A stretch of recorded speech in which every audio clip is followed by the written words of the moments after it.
You are listening to Fantha Tracks. Because of the following special program, Wonder Woman and the Incredible Hulk will not be presented this evening.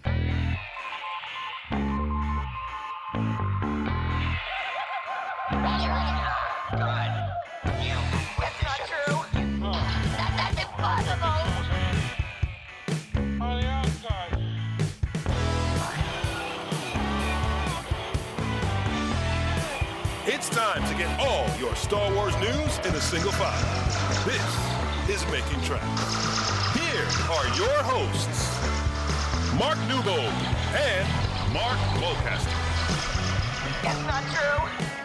That's impossible. You're listening to Making Tracks and a very special episode looking back at Attack of the Clones on its 20th anniversary. I'm your co-host Mark Newbold, and joining me today is a man who, well, he makes reeks run. It's Mark Mulcaster. Hello, that's only because they're scared of my lovely, pretty face. Must be that. 20 years since Clones came out. I find it incredible to think that much time has gone. Before we dig into the nuts and bolts and sort of deep dive into this, what I think is an awesome film, what are your initial memories of that time period when Attack of the Clones first came out back in May 2002? I will be 110% honest. For some bizarre reason, it doesn't matter how many times I tell myself and I read and I hear you say it, I always, for the life of me, thought that Attack of the Clones came out in 2001. And I have no idea why, because Star Wars films come out every 3 years. And so you'd think that my math would be kind of correct enough and be able to figure out that if Phantom Menace came out in 1999 and Attack of the Clones came out in 2002. But no, for some bizarre reason, I always seem to think it came out in 2001, which would mean this would be the 21st anniversary. So it's legal to drink in America now if it wants to, I suppose.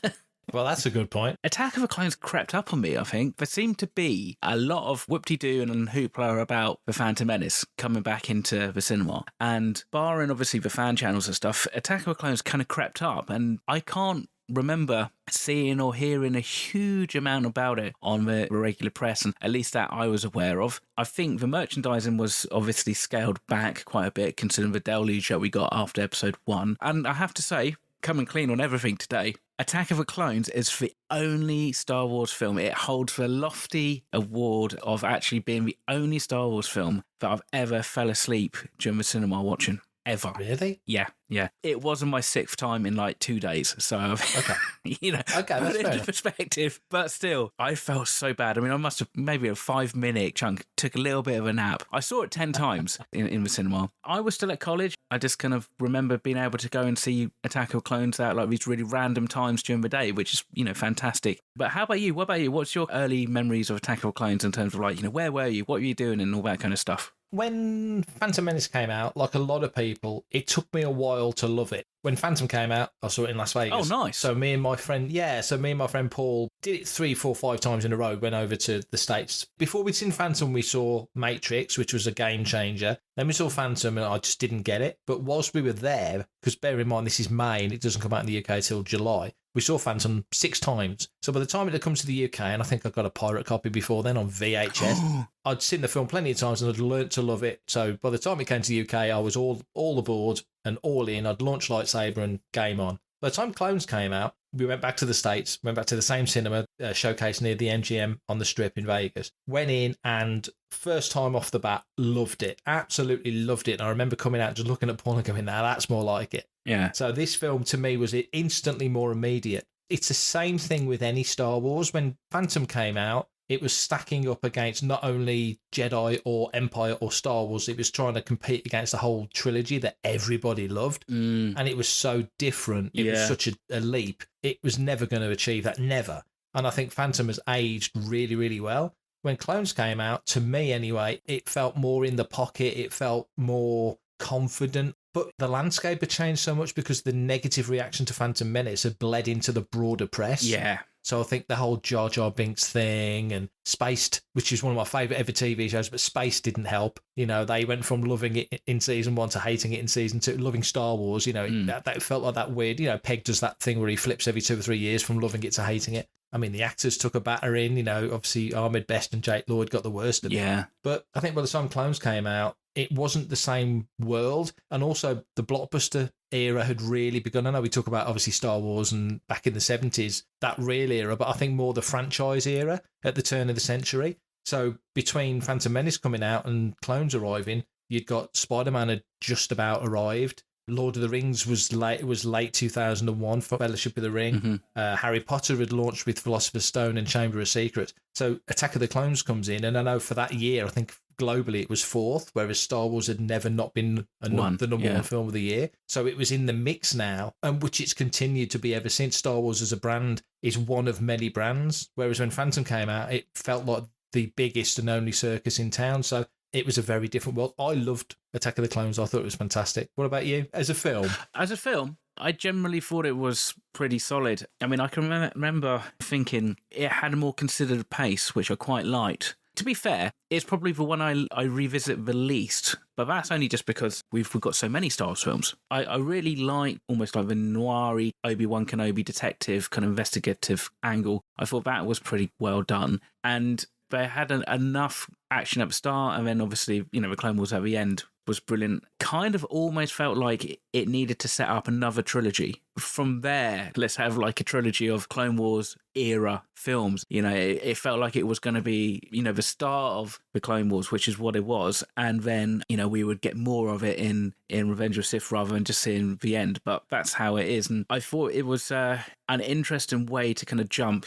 10 years. I thought was pretty decent kind of amount of time to kind of see how things develop, because otherwise you'd end up spending too much time with a younger Anakin, which didn't necessarily resonate with the audience, just because obviously the main audience for Phantom Menace were Star Wars fans who saw it in 77 and were now, you know, 25, 30 years old. So they don't want a film about a young kid. For me, who was 18, 19, I really did resonate with Anakin a little bit, and a couple of those scenes, you know, the ones where he crash and burns when he's trying to flirt with Padme, I always used to feel really uncomfortable watching, and it's only because I think I saw myself a little bit too much in that, and actually, like, yeah, your flirting efforts were probably equally as bad back then as Anakin's was, so I think that was why it kind of resonated with me. Hi, this is Guy Henry, and you're listening to Fantha Tracks. Enjoy.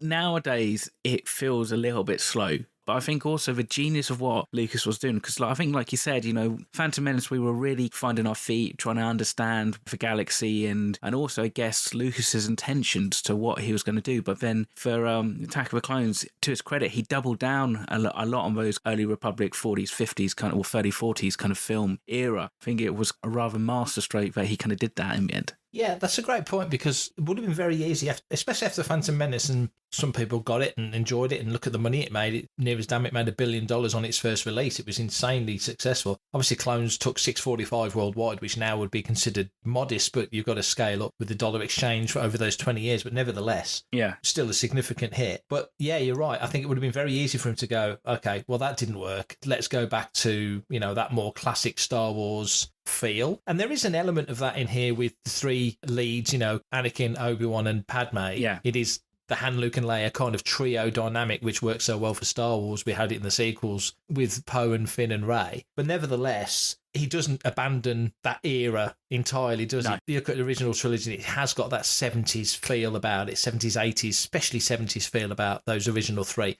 This, like Lucas said, was, I'm kind of trying to make it feel like it was set in the 30s, but you're watching it in the 70s. He's giving it that more stately, more considered, more elegant feel. And it's before, you know, it's before the fall, isn't it? So it's before everything starts to turn rusty and dirty and grimy, which we're so used to in OT and Mando and Boba Fett. You know, everything's dusty and worn down a little bit. This is far more Art Deco, far more elegant in that sense. Look at the Naboo fighter. We've just got the hot rod version turn up in Book of Boba Fett. Here, you've got the proper, sleek, that beautiful mustardy yellow hull on those ships just looks so impressive. And you do see them briefly in Attack of the Clones, of course, but it's a mystery film, isn't it? The music really plays into that. It's detective work. It's figuring out, and it's quite linear as well. You know, you're hopping from planet to planet as Obi-Wan's trying to track these clues down to figure out what's going on, and just stepping around the story a little bit. I mean, obviously, great villain in Christopher Lee's character. This is the film, like Empire, when Vader pretty much tells him the lay of the land. The bad guys really do tell the truth. This is the film where that stands out more than any, when Dooku's got Obi-Wan chained up and just tells him everything. Oh, the galaxy's been controlled by a Sith Lord. No, it's not true. You know, it's all there. all those constituent parts that kind of keep playing forward are all laid out in Attack of the Clones. Yeah, and it was quite a masterstroke how he did that as well. I mean, I think that interplay between Ewan and Christopher Lee, that scene is a really dynamic scene. I mean, I think that's the one thing that I would have liked to have seen a little bit more use of Christopher Lee. What we got in the Geonosis arena with Padme, Anakin, and Obi-Wan. Again, I wish, we could have had a couple more moments of them together, because obviously they go on their separate kind of missions and stuff. Between the three of them, there's actually some really good chemistry, whereas it kind of gets, like I said, it's that awkward, lovey, relationship-y kind of stuff that we've never really dealt very well with in Star Wars, really, especially up to that point. And, so when Anakin and Padme returned to Naboo, I mean, it was fantastic to see more of Naboo, but you're kind of going, where's this going? But obviously, ultimately, it's one of the most important story points when you think about that trilogy. If they don't get close and get it together on Naboo, then obviously Revenge of the Sith doesn't work. It's a weird dynamic, though, isn't it, between those characters? You make a great point, because some of the other like Empire is a much more mature film than Star Wars, for example. Empire feels like an adult film. This has elements that feel like horny, awkward teenager film. Yeah. And there's also the thought that Natalie Portman played Padme as, a 14-year-old, only 3 years before. Now she's 17 playing a 24-year-old. Yeah. You don't even bat an eyelid thinking that doesn't feel right. She looks so much more mature for her years, and they did a great job of making her look that bit older. In The Professional, in Leon, she looked wise beyond her years. So she was perfect for that. Recasting Anakin, obviously they had to. Hayden Christensen was brilliant. It's like you said earlier, you've got all that awkwardness, and Obi-Wan sort of standing there watching it happen. And of course, this is before the Clone Wars. This is before Duchess Satine and all the stuff that we know happens chronologically and thematically in the story of what happens between clones and Sith. So there's all these little really important threads. But also, and it's really playing out now especially just in Book of Boba Fett, the whole Camino stuff, we've seen stuff in Bad Batch. Yeah. All the elements that are playing forward into Star Wars storytelling, loads of things were set up by Attack of the Clones, Camino being one of the primary ones. Camino, Jango Fett, the Clones, it spun off 2 animated series when you think about it, the Clone Wars and obviously the Bad Batch. Hello, I'm Dennis Lawson, and you're listening to Fantha Tracks. There's something really cool about the speed of chase. Yeah. I think that's just quite fun. But also about, the whole design aesthetic. I mean, I know, Ewan McGregor wasn't a massive fan of having to act those scenes of blue screen and stuff, but Topeka City in Camino just looks amazing. It's got such a clinical, very sterile, very sci-fi, which, we didn't really kind of see in Star Wars up to that point. We're not used to those clean, white kind of environments, so then suddenly we see that and it really stands out. On the flip side, we start to see the Coruscant underworld as well at the end of those speeder chases. So it does set up a lot. There's a lot going on there. There's a lot of groundwork, which I think has been explored, which is, I think, fantastic, because I think probably more than any other film in the prequel trilogy, it has kind of been able to inspire and create further environments for new storytelling. I'm pretty sure Lucas is thinking about how things not only going to connect in the film, but also, where can we take some of these environments later on in other productions. Have you got a favourite scene or one scene that stands out to you above everything else? Probably that chase you mentioned, just because visually it's just so insanely well done. With ILM, it always felt to me as a viewer, purely as a viewer, more than any other film really they've probably ever done. Because you think of the advances that ILM have done in the past, Jurassic, they needed that little test to work for Lucas to go, wow, we're at the point where CG can do these things, and wow, I can now go away and start writing the beginning, which becomes episode 1. And, there's these massive advances that dominoes onto the next. Yeah. With Attack of the Clones, I think if you look at Phantom Menace, digital backlots, lead CG characters, all the stuff that's there, I don't think they could have made Attack of the Clones when they made The Phantom Menace. No. From a technical point of view. And the same for Sith moving on. There's massive bunny hops between the films in terms of what they do, even though consistently they all look fantastic and they choose the tools very well. But Attack of the Clones always felt to me like they were right on the edge of the envelope of what they could do, but it holds up so well.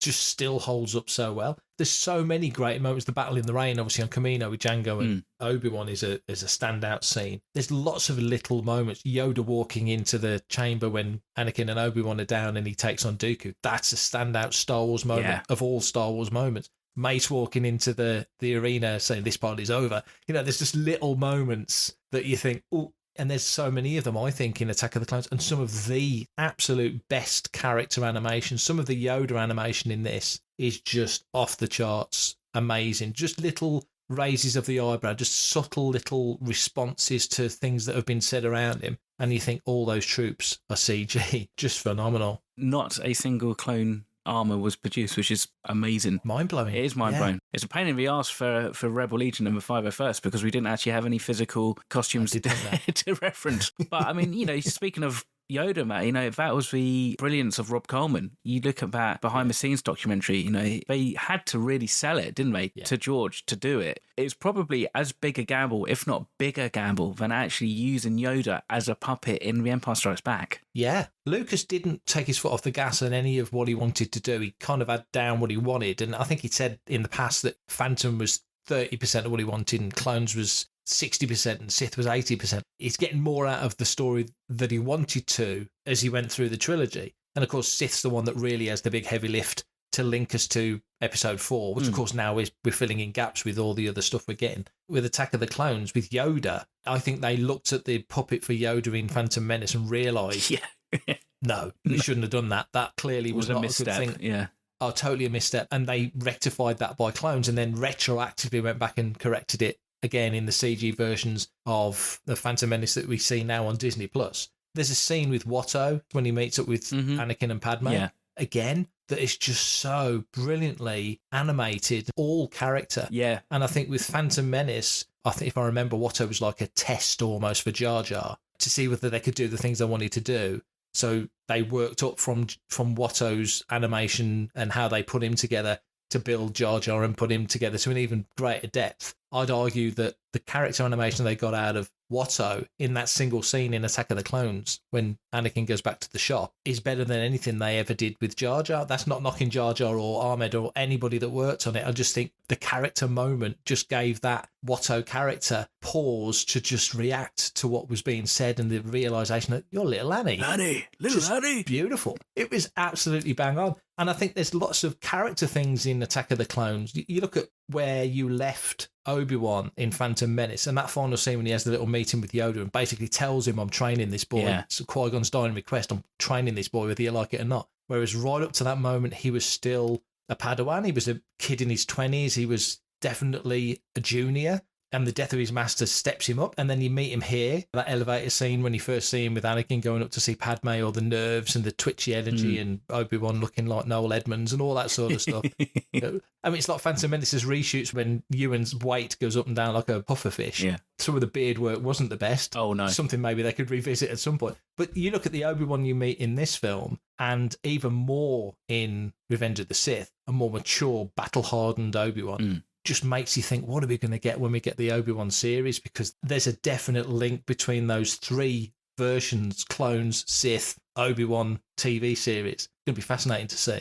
For everything in one location, daily news, reviews, interviews, podcasts, video, and social media feeds, bookmark FanthaTracks.com for Star Wars news 24/7, 365.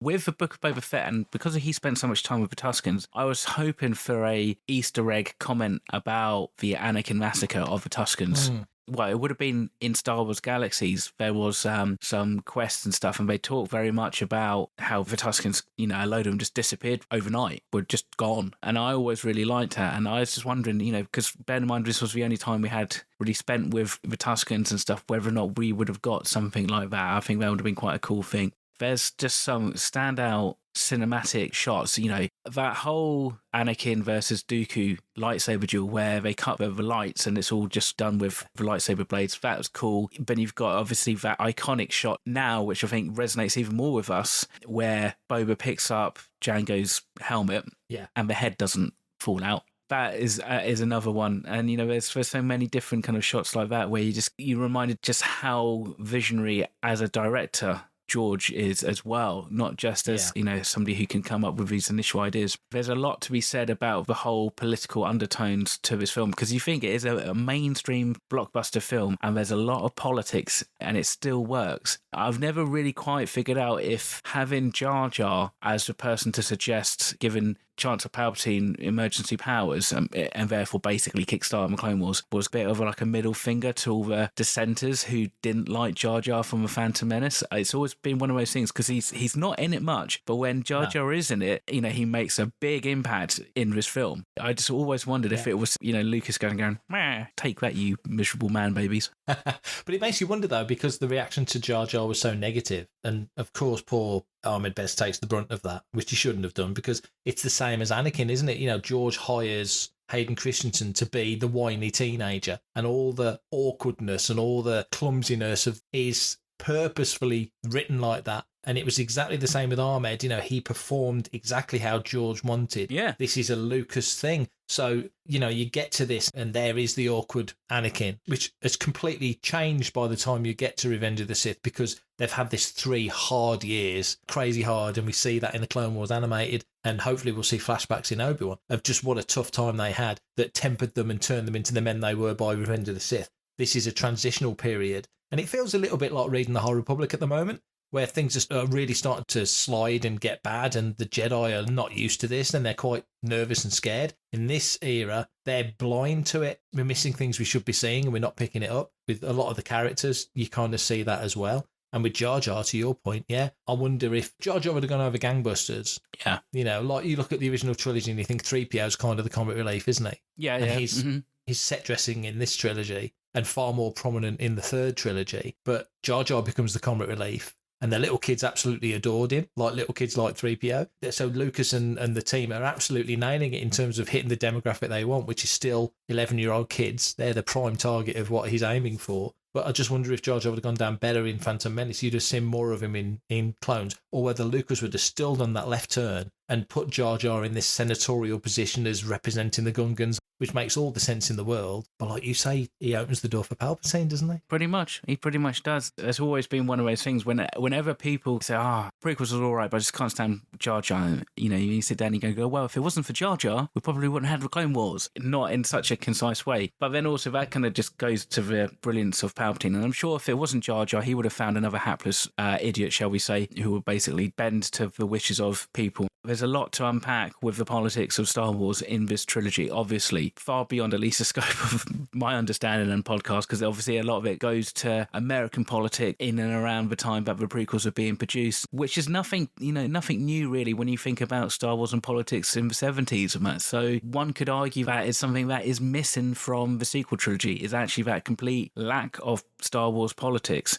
Having had the prequel trilogy with so much, the story doesn't feel quite as heavyweight because of it. I think that's a really good point that's not brought up enough. One of the criticisms of Phantom Menace, trade routes, taxations, blah, blah, blah, and people are like, oh, boring, who cares? As if there wasn't politics in the original trilogy, which of course there was. I think makes it a more substantial view and a more satisfying view. And it's something that really plays into the Clone Wars animated, but weirdly doesn't get the criticism for that. Yeah. There's loads of it in the Clone Wars. Oh, God, yeah. Because, if you were pitching an idea for a future series, one of the ones I'd love to see is like a West Wing version of Star Wars. Yeah. With how did Palpatine inveigle his way into the corridors of power and work his way up the ladder? Of course, he's Darth Sidious, so there's all the other things happening. But you'd see that, see how he did it, how he played one off the other. I think that'd be fascinating. But it's in the backdrop of the Star Wars galaxy, and to see how people get played. And this film, more than almost any of them, is how did that massive, centuries-old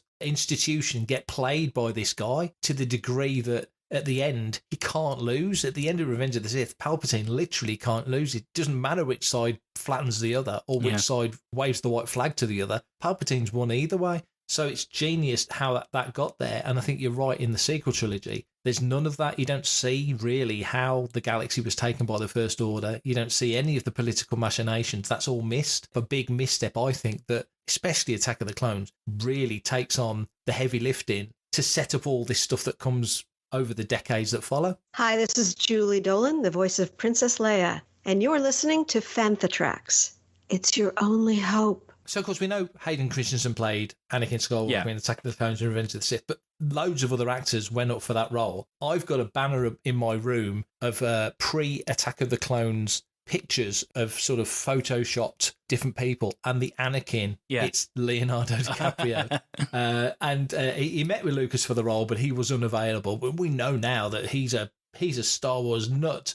So how do you think the world would have been if it hadn't have been Hayden? Can you see any of those other actors in the roles? Because loads were mentioned for it. Well, I suppose it's a bit like when you see the original casting tapes for the original trilogy, and you see like Kurt Russell audition for Han Solo, and you kind of go, he just can't see it. I mean, the thing is with Hayden, it was the genius that everybody said that his like acting was really wooden, and the way he delivered his lines was pretty bad at points, and flogged him for it. Obviously, a part of that falls down at the feet of the director, because ultimately the director's most important role is directing the actors. But I can remember it was in a Japanese press tour that he said for Attack of the Clones that basically he was trying to start to line up his line delivery with what you get of James Earl Jones from the original trilogy. James Earl Jones has kind of a slightly more robotic delivery, because obviously that's his take on Vader, and probably the direction that he got back in like 76. It's one of those things that when I heard that, I was like, well, actually that makes a lot of sense, and it makes me appreciate his performance a lot more. I mean, there are stuff there you just, with a script in any way, where you just kind of go, oh God, you know, for the love of a strong like script polisher. I mean, could you imagine if like Phoebe Waller-Bridge had a chance to kind of like cast her eyes over the Attack of the Clones scripts? Probably what would happen is like those put downs from Padme would be even more cutting. But apart from that, I mean, you know, it's just one of those things. It's kind of serendipity, isn't it? The actors we get are the actors we get. I mean, at the time, I would have been absolutely 100% dead set against Leonardo DiCaprio. For me, being a slightly younger age, I saw Titanic as a film as being like the mortal enemy of Star Wars, because it knocked Star Wars off of the box office, and I still haven't seen it to this day, and I refuse to ever watch it.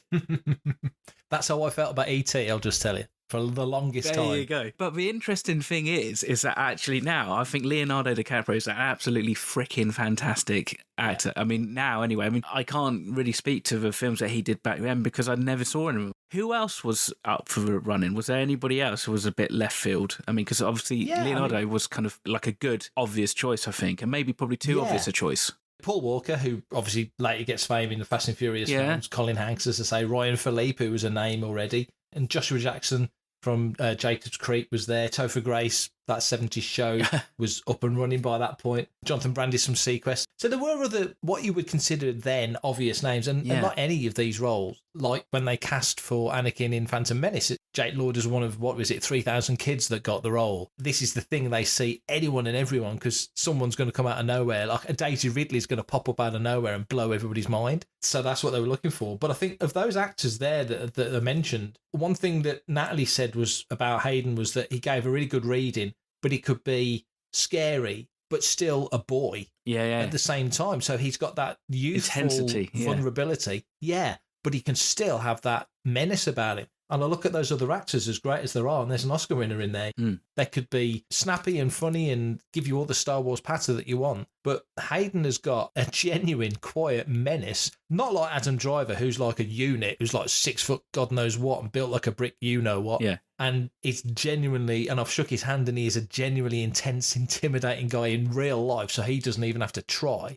And I don't think the others do. And so I think for that, Lucas totally, and the casting department, totally made the right decision putting him in that role. Yeah, no, to be fair, I think, was it Robin Golan who did all the casting for the PC? Yeah. I think she nailed the casting for everyone. It's always difficult, isn't it? Because you're looking back and you kind of think, well, you know, Padme is Natalie Portman, and you couldn't see anybody else in that role. But the fact is, they saw hundreds upon hundreds of people for all these roles, and, you know, they found, I think, a good ensemble cast, which is solid across the board. So you can't really complain about that. These kind of roles, cast and director, the people who go out and just are looking at the raw quality, you just kind of go, what are you seeing between Hayden Christensen and you know, Leonardo DiCaprio, which makes you kind of go, actually, it's Hayden rather than Leo, you know, that you want to go with. One of those innate skill sets that I will never have. Hi, this is Guy Henry, and you're listening to Fantha Tracks. Enjoy. The teaser trailer for Attack of the Clones, it landed with Monsters, Inc. in 2001. You had a trailer appear on the Fox network in March, weirdly, between Malcolm in the Middle and The X-Files. It feels just perfect. Yes. And then you got a final trailer which hit with Ice Age later on in March. And then the film came out on May 16th in the States and around the world at various other times. And a music video. And the music video, yeah, that's something that people don't tend to think of now because we don't tend to get these things to the degree that we did. The soundtrack came out in April on Sony. I've got it on cassette. It's I think it's one of the last Star Wars cassettes that they ever released. Of course, by John Williams with London Symphony Orchestra, which all Star Wars music should be recorded by the London Symphony Orchestra. But yeah, you're right. Yeah, there was a music video for Across the Stars, wasn't there? I mean, I've got that single. It is one of the key tracks for the prequel trilogy. It is a lovely romantic track, but yet it's very Star Wars. If you listen to it, there is like that dark undertone to it, isn't there? There's a romantic theme through that, because obviously you think of Phantom Menace, you think of Duel of the Fates, you think of Attack of the Clones, you think of Across the Stars, Battle of the Heroes for Revenge of the Sith, which is like full on action. There's the romance, but we know as viewers this ain't going to a good place. Yeah, exactly. Could you imagine nowadays if they did a music video for a Star Wars film or any film? Because all it was just clips from a film, wasn't it? Do you remember the amount of content we got and all those TV spots as well? We got hundreds of TV spots, and that was the one thing about the Attack of the Clones that I really liked. The teaser posters. Yes. You had the Anakin and their Padme facing off them, but also the promotional ones of Jango Fett, Dooku. Padme had one with like a set of 4, wasn't it? And I think Mace Windu had one or something. And Mace did. Yeah, that kind of stuff is actually something that we get for every single film these days, isn't it? You know, you get like a character poster and stuff. But back then, I don't think we did. I think it was one of the few films that actually singled out all these different kind of characters to give them like a bit of promotional spotlighting. And of course, we got that beautiful Drew Struzan poster as well, which he wrapped up with Revenge of the Sith. Still wish we had Struzan posters for the sequel trilogy. I really did. God, yeah, me too. If this starts like the A to Z of Star Wars by making tracks, then I think Attack of the Clones is a good place to start. Let's roll out of this episode. So if you want to be a part of the action and stay updated on all the latest Star Wars news, visit panthertracks.com or check out the free Panther Tracks app through the App Store to follow us on your mobile device. You can reach out to us and send in your listeners' questions by emailing radio@panthertracks.com. So given what Mark has just said, maybe you should drop us a line and tell us what you want us to talk about next. It can be a film, it can be an episode, it can be a series or a season, whatever you like. Just let us know what you want us to tackle, and maybe that's what we'll do next. Comment, like and share on any of our social media feeds @Panther Tracks, and be sure to subscribe, leave a review, preferably a 5-star one, on Amazon Music, Audible, Apple Podcasts, Google Podcasts, Spotify, or your podcatcher or smart speaker of choice. And as always, thanks to James Semple for composing the Panther Tracks intro, Adam O'Brien for our Making Tracks opening music, and Mark Daniel and Vanessa Marshall for our voiceovers. Remember, tune in to Good Morning Tatooine live Sunday evenings, 9 o'clock UK, 4 PM Eastern, 1 PM Pacific on Facebook and YouTube, and check out Panther Tracks Radio on Fridays at 7 o'clock UK time for new episodes of The Phantom from Down Under, Planet Leia, Desert Planet Disc, Start Your Engines, and Cannon Fodder. That's all we have time for today, so thank you very much for listening. So you can catch us next week on episode 132 of Making Tracks, and of course, until next time, everybody stay safe, take care, and may the Force be with you. Coming up next on Panther Tracks Radio, it's Start Your Engines. You are, Annie! It is you! You sure sprouted, huh?